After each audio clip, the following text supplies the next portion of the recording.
Good day, I'm Andrea Chisholm and this is your Jis News for December 12. There has been no extraordinary buildup of debt in this fiscal year.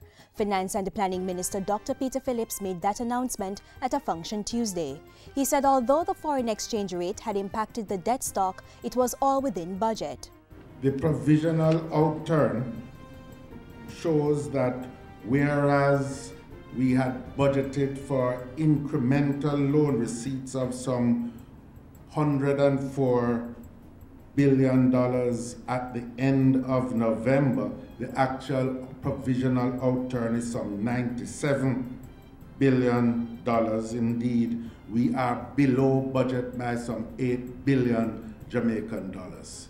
Dr. Phillips added that government remained committed to the medium-term economic program, which includes macroeconomic stability, public sector reform, reducing bureaucracy, and containing fiscal expenditure, thereby reducing debt. He said these critical elements of the program would form part of Jamaica's letter of intent to the International Monetary Fund.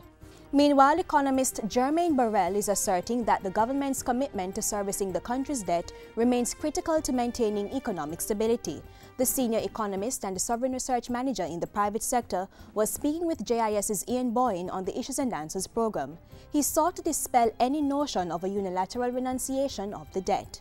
If the GOJ decides that they are not going to repay their debt, you have a serious problem for many manufacturing, distribution companies, etc., as well as financial companies. He argued that local entities and ordinary Jamaicans who own the majority of government's debt would be the ones affected by any default. Our financial sector has developed, right, on the basis of Jamaicans providing support in terms of their hard-earned funding for the government. So whenever the government runs a fiscal deficit, Jamaicans are always there to say, okay, we are willing to lend you our money, right? So because of that, over the years, a large, probably in excess of 75–80% of the debt is owned by Jamaicans. Mr. Burrell said that while countries like Belize had taken the route of default, that was because most of the debt was externally owned and the impact was not as severe on local creditors. Government's efforts to boost Jamaica's export competitiveness will be further strengthened following Tuesday's signing for an Economic Partnership Agreement (EPA) capacity building project.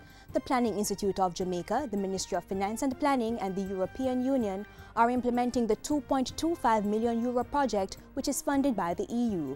The EPA project will be executed over 18 months, improving the infrastructure facilities that support the export industry while promoting food security.